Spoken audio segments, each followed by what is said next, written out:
সবাইকে রজনীগন্ধার শুভেচ্ছা রইল। ফুল এমন একটা জিনিস, দেখলে চোখ জুড়িয়ে যায়, মনটাও শান্তি হয়ে যায়। ফুলে ফুলে ভরে যাক সবার জীবন। হ্যালো ব্রিয়ন, আসসালামু আলাইকুম। সবাই কেমন আছেন? আলহামদুলিল্লাহ, আমরাও ভালো আছি। তো আমার বর সাহেব কী বাজার করে নিয়ে আসলো সেগুলো শেয়ার করব। সারাদিন কী করলাম টুকটাক সেগুলো শেয়ার করব। ফুল ভিডিওটা দেখতে থাকুন।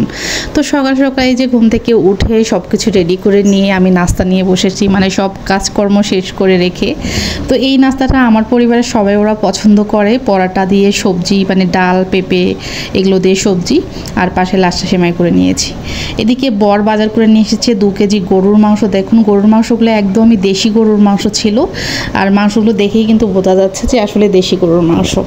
আর হাড়গুলো ছিল, হাড় বেশি ছিল না, 2-3টা হাড় ছিল, হাড়গুলো অনেক সুন্দর ছিল। এদিকে তাদের পছন্দের মাছ তেলাপুয়া, রুই, পাঙ্গাস, মানে তারা এই মাছগুলো পছন্দ করে বেশি, যেগুলোতে কাটা একদমই কম। তো মাছ আজকে কম নিয়েছে, আর নিয়েছে হচ্ছে বাটা মাছ। তো এখানে হচ্ছে 4 রকম মাছ নিয়েছে। আর এদিকে নিয়েছে হচ্ছে 6 কেজি মুরগি, মানে 2টা মুরগি 6 কেজি ওয়েট।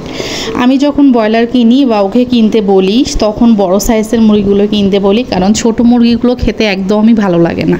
তো যাই হোক, এখন আমি গরুর মাংসগুলো কেটে নেব, যেহেতু পিসগুলো এখানে বড় বড় করা আছে। আর যে কোনো মাংস বা মাছ আমার কাছে বড় পিস ভালো লাগে না, একটু ছোট পিস করলে সব মশলাগুলো যায়, খেতে ভালো লাগে। তো যাই হোক, এদিকে হচ্ছে সব কিছু কেটে কুটে ফ্রিজে রেখে আসলাম। আর রান্নার জন্য এই যে দেখুন মাংসগুলো ভিজিয়ে রেখেছিলাম, মানে একদমই রক্ত বের হয়ে যেয়ে সাদা হয়ে গেছে। তো গরুর মাংস কিন্তু পানিতে বেশি ভিজে রাখতে হয় না, তাহলে এরকম সাদা হয়ে যায়। তো যাই হোক, পটল দিয়ে গরুর মাংস রান্না করব। এখানে এই যে 6টা পটল নিয়েছি, খুব বেশি দেব না, আসলে সব কিছুর একটা লিমিট থাকে। বেশি কিছু দিলেও মজা লাগে না, আবার হচ্ছে এমনিতেই রান্না করে খেতে তো মজা লাগে, তারপরেও মনে হয় যে একটু আলু দেই বা পটল দেই। তো গরুর মাংস পটল দিয়ে আমি হচ্ছে রান্না করতেছি এই বছরে প্রথমবার। তো এখানে হচ্ছে আজকে মাংসটা অন্যভাবে রান্না করতেছি। অন্যভাবে বলতে, সবসময় গরুর মাংস আমি প্রেশার কুকারে মেখে দিয়ে রান্না করি, তারপরে ঢেলে তেলে দিয়ে দিই, এটার স্বাদটা অন্যরকম লাগে। আর আমার মনে হয় গরুর মাংস ওইভাবে রান্না করলে বেশি মজা লাগে। তো আজকে ভাবলাম যে মশলাটা কষিয়ে রান্না করি, কারণ অনেক দিন হচ্ছে এভাবে রান্না করি না। তো আমি পটল ভেজে রেখে মশলাটা কষিয়ে নিয়ে তারপরে মাংসগুলো নিচ্ছি। আর যেহেতু প্রেশার কুকারে দেইনি, এটা ধীরে ধীরে ভালোভাবে কষিয়ে নিতে হবে।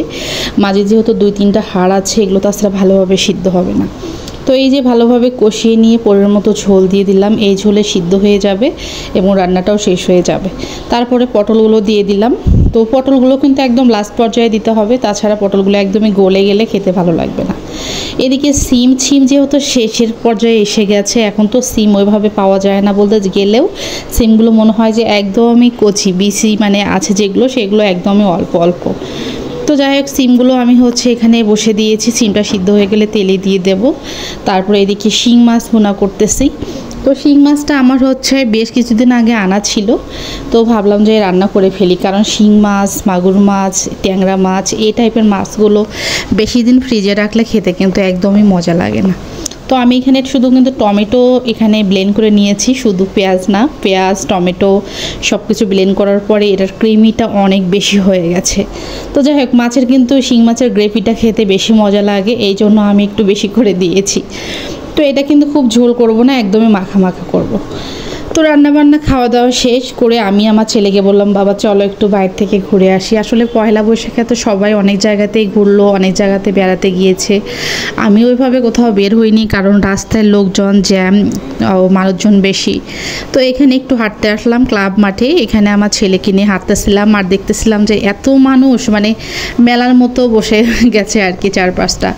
আর এই যে দেখুন বিভিন্ন বাচ্চারা বড়রা সবাই হাঁটাহাঁটি করতেছে, খেলা করতেছে। আসলে ঢাকা শহরের মাঝে এরকম একটা ফাঁকা জায়গা পেলে সবাই বোধহয় একটু ঝেড়ে নিঃশ্বাস নেয়। তো কেমন লাগলো আমার ছোট্ট ভিডিওটি সবাই কমেন্ট করে জানাবেন। ভালো থাকেন, আল্লাহ হাফেজ।